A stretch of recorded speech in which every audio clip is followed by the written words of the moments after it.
இந்த வீடியோவில் 2024 மார்ச் ஏப்ரலில் எக்ஸாம் எழுத போகிற 10th அரியர் ப்ரைவேட் கேண்டிடேட் இவங்க ப்ராக்டிக்கல் எக்ஸாம் எப்போ எழுதுறது, ஹால் டிக்கெட்டை எப்போ டவுன்லோட் பண்ணுறதுன்னு அரசு தேர்வுத்துறையிலிருந்து ஒரு அறிவிப்பு வெளியே வந்திருக்குது. முதல்ல சயின்ஸ் ப்ராக்டிக்கல் எக்ஸாம் எப்போ எழுதுறதுன்னு பார்க்கலாம். சயின்ஸ் ப்ராக்டிக்கல் எக்ஸாம் 26/2/24லேருந்து 28/2/24 வரைக்கும் நடக்கும். நீங்க எந்த ஸ்கூல்ல சயின்ஸ் ப்ராக்டிக்கல் கிளாஸ் செஞ்சீங்களோ அதே ஸ்கூல்ல தான் சயின்ஸ் ப்ராக்டிக்கல் எக்ஸாமும் நடக்கும். அதனால ஹால் டிக்கெட்டை நீங்க டவுன்லோட் பண்ண உடனே அந்த ஸ்கூல் ஹெட்மாஸ்டரை கான்டாக்ட் பண்ணி உங்களுக்கு எப்ப சயின்ஸ் ப்ராக்டிக்கல் எக்ஸாம்னு கன்ஃபார்ம் பண்ணிக்கிங்க. இப்ப ஹால் டிக்கெட்டை எப்போ டவுன்லோட் பண்ணதுன்னு பார்க்கலாம். 24/2/24 சனிக்கிழமை மதியம் 2 மணிக்கு மேல நீங்க ஹால் டிக்கெட்டை டவுன்லோட் பண்ண ஆரம்பிக்கலாம். அன்னைக்கு நிறைய பேர் ஒரே டைம்ல ட்ரை பண்ணுவாங்க. அதனால வெப்சைட் ஓப்பன் ஆகுமான்னு தெரியல. டவுன்லோட் ஆகலைன்னா அன்னைக்கு நைட்டு இல்லை அடுத்த நாள் மார்னிங் ட்ரை பண்ணி பாருங்க.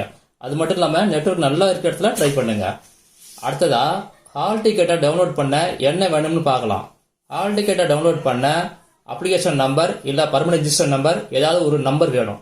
இந்த 2 நம்பரும் நீங்க அப்ளை பண்ணும்போது ஒரு ரெசிப்ட் கொடுத்துருப்பாங்க இல்லையா, அதில் இருக்கும். இப்போ நீங்கள் பார்க்குறது தான் அந்த ரெசிப்ட்டு. இதில் முதல்ல இருக்குது பாருங்க, இந்த நம்பரு தான் அப்ளிகேஷன் நம்பர்.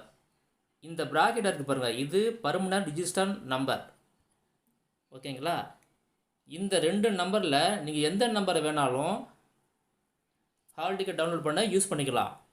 ஆனால் இந்த பர்மனன்ட் ரிஜிஸ்டர் நம்பர் இருக்குது பாருங்கள், இது ஈஸியாக இருக்கும் என்ட்ரு பண்ணுறதுக்கு. அதனால் மேக்ஸிமம் இதையே யூஸ் பண்ணுங்கள்.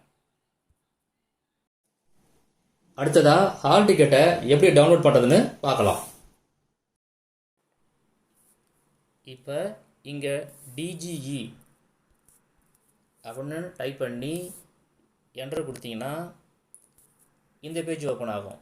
இது dge.tn.gov.in இருக்கு பார்த்தீங்களா, இதுதான் கவர்மெண்டோடைய வெப்சைட்டு. ஓகேங்களா? இப்போ இதை கிளிக் பண்ணோம். இதை கிளிக் பண்ணிங்கன்னா அரசு தேர்வுகள் இயக்கம் இவங்களுடைய ஹோம் பேஜ் ஓப்பன் ஆகும். ஓகேங்களா? இங்கே தான் நம்ம ஹால் டிக்கெட்டை டவுன்லோட் பண்ணணும். இந்த பேஜ் உங்களுக்கு டைரெக்டாக ஓப்பன் பண்ணோம்னா என்னோடய வீடியோ டிஸ்கிரிப்ஷனில் ஒரு லிங்க் கொடுத்துருக்கேன் பாருங்கள், அதை கிளிக் பண்ணிங்கன்னா இந்த பேஜ் டைரெக்டாக ஓப்பன் ஆகும். இதில் ஹால் டிக்கெட்னு ஒரு பாக்ஸ் இருக்குது பாருங்கள், இந்த பாக்ஸை கிளிக் பண்ணி தான் நம்ம ஓப்பன் பண்ணணும். இப்போ இதை கிளிக் பண்ணலாம். இப்போ இந்த பேஜ் ஓப்பன் ஆகும். இது ஆக்சுவலாக +1 +2க்கு உள்ளது. உங்களுக்கு எக்ஸாமுக்காக காட்டுறேன். ஆக்சுவலாக உங்களுக்கு SSLC examination March April 2024 private candidate hall ticket download தான் இருக்கும். ஓகேங்களா? இது உங்களுக்காக சாம்பிளுக்காக காட்டுறேன். இப்போ இந்த டவுன்லோடு ஹால் டிக்கெட் இருக்குது பார்த்தீங்களா, அதை கிளிக் பண்ணணும். இப்போ இந்த பேஜ் ஓப்பன் ஆகும். இதில் 2 நம்பர் இருக்கும். ஒன்று அப்ளிகேஷன் நம்பர், இன்னொன்று பர்மனன்ட் ரிஜிஸ்டர் நம்பர்னு ஒன்று இருக்கும். இந்த 2 நம்பரில் எதை வேணாலும் நீங்கள் சூஸ் பண்ணிக்கலாம். இதை சூஸ் பண்ணிக்கலாம், இல்லை இதையும் சூஸ் பண்ணிக்கலாம். சூஸ் பண்ணிவிட்டு எந்த நம்பரை நீங்கள் சூஸ் பண்ணிங்களோ அந்த நம்பரை அந்த முதல் பாக்ஸில் என்ட்ரு பண்ணணும். இப்போ நான் பர்மனன்ட் ரிஜிஸ்டர் நம்பரை சூஸ் பண்ணிக்கிறேன். ஏன்னா அதான் கொஞ்சம் ஈஸியாக இருக்கும்.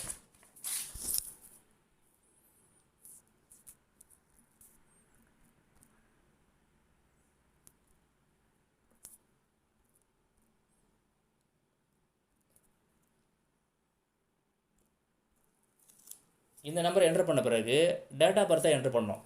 டேட் ஆஃப் பர்த்தை என்ட்ரு பண்ணும்போது அதில் என்ன ஃபார்மேட்டில் கொடுத்துருக்காங்களோ அதே ஃபார்மேட்டில் தான் என்ட்ரு பண்ணணும். இயர், மந்த்து, டேட்டு இந்த ஃபார்மேட்டில் தான் என்ட்ரு பண்ணணும். ஓகேங்களா?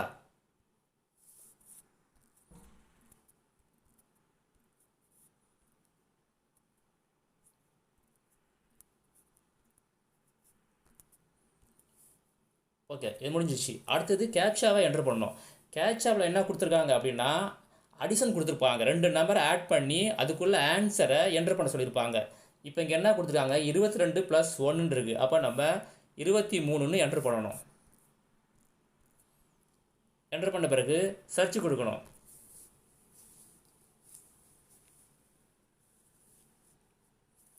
இப்போ என்ன வருது அப்படின்னா கேண்டிடேட் நேம், ஓகேங்களா, அவங்க பேர் வரும். அதுக்கு கீழே டவுன்லோடு ஹால் டிக்கெட்னு வரும். இப்போ டவுன்லோடு ஹால் டிக்கெட்டை கிளிக் பண்ணுங்கள்.